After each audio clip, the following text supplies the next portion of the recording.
बस हे जाहिराती करतायत, खोटं बोलतायत, मतदान करून लोक मोकळे. किती काळ चालणार या गोष्टी? किती दिवस या गोष्टी चालणार आहेत? आणि या जर निवडणुका असतील म्हणजे या सगळ्या याच्यामध्ये गंमत बघा, इतकं या शहराचं बजेट असताना यांनी काहीही कामं आता सांगताय आम्ही हे करू. अरे पण नालायकांनो, पहिल्यांदा काय केलं ते तर सांगा 5 वर्षामध्ये. ते सांगतच नाहीये.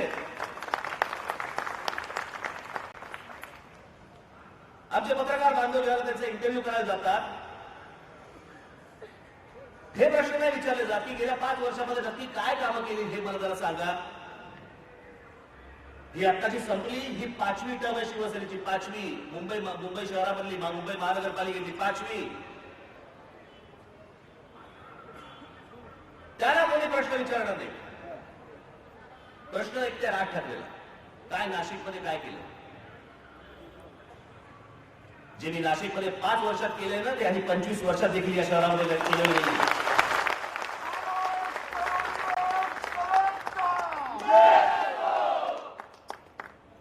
पारदर्शी कारभाराचं म्हणे सर्टिफिकेट मिळालं केंद्रात याला. तुमच्या खात्यात मिळालं, कोणी दिलं, काय दिलं माहित नाही मला. कोणता पारदर्शी कारभार? दरवर्षी रस्त्यांमध्ये खड्डे पडतात, त्याला आम्ही पारदर्शी कारभार म्हणायचा? म्हणजे हा पारदर्शी का की आम्हाला नाही वरचं कॉन्क्रीट दिसत नाही, आता आम्हाला खालचा दगड दिसायला लागला, एवढं पारदर्शी आमचं काम आहे? एवढं पारदर्शी काम आहे आमचं. दरवर्षी खड्डे.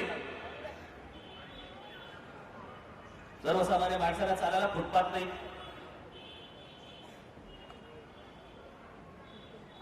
म्हणजे नुसतं फक्त त्यांचं बजेट काढलं. बजेट कशावरती किती खर्च केला, फक्त बजेट.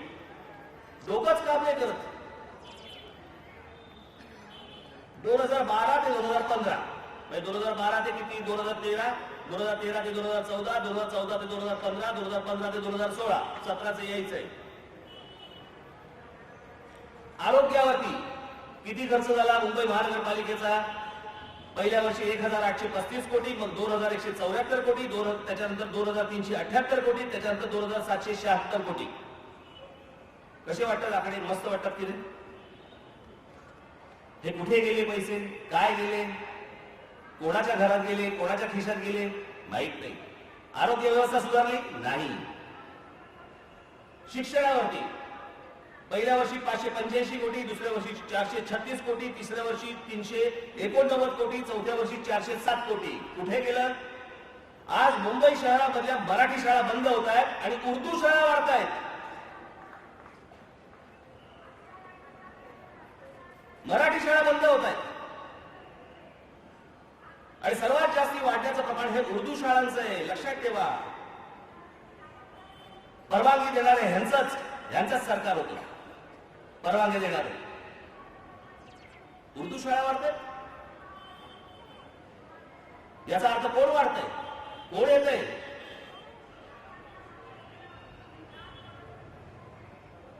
हे यांचं शिक्षण खातं.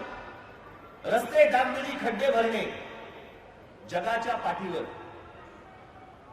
रस्ता बांधल्यानंतर खड्डे बुजवायचं कंत्राट निघत नाही. हे एकमेव मुंबई महानगरपालिका आहे जगामधली की जिकडे दरवर्षी 100 कोटी रुपयांचं खड्डे बुजवायचं कंत्राट निघतं. त्यातही पैसे खाल्ले जातात. त्यातही कंत्राटदाराला खड्डा तो वेगळा. त्याचे पैसे किती? पहिल्या वर्षी 550 कोटी, दुसऱ्या वर्षी 643 कोटी, तिसऱ्या वर्षी 638 कोटी, चौथ्या वर्षी 675 कोटी. नवीन रस्ते बांधले म्हणे, नवीन रस्ते मुंबई शहरामध्ये.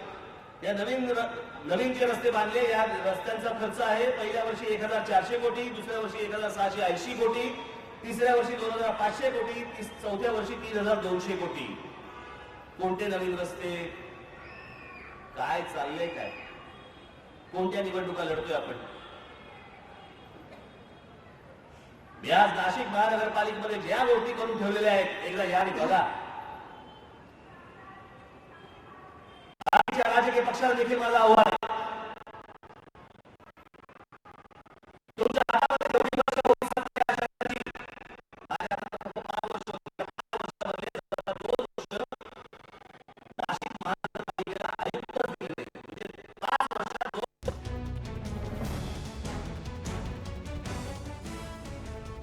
महापालिकेतली ही 5वी टर्म आहे. मात्र महापालिकेनं आतापर्यंत काय कामं केलेली आहेत असा सवाल या ठिकाणी राज ठाकरे यांनी उपस्थित केलेला आहे. जे काम मी नाशिकमध्ये 5 वर्षात केलंय ते शिवसेनेने 25 वर्षात तरी केलेलं आहे का असा सवाल त्यांनी उपस्थित केलेला आहे. शिवसेनेनं 25 वर्षात मुंबईत काहीच केलेलं नाहीये. खड्ड्यांचा मुद्दा जो आहे, दरवर्षी 100 कोटी रुपये खर्च केले जातात खड्डे बुजवण्यासाठी. एवढा त्या ठिकाणी खर्च सुरू आहे असा सुद्धा या ठिकाणी राज ठाकरे यांनी नमूद केलेला आहे. शिवसेना आणि भाजपच्या भांडणाचा सर्वसामान्यांशी काही एक संबंध नाही असं म्हणत त्यांनी शिवसेना आणि भाजपवर टीकेची झोड उठवलेली आहे. आणि नोटाबंदीवरून आणि शिवाय कॅशलेस व्यवहारांवर सुद्धा राज ठाकरे यांनी टीका केलेली आहे. भाजप कोणता पारदर्शी सरकार देणार असा सवाल सुद्धा त्यांनी यावेळेला उपस्थित केला आहे.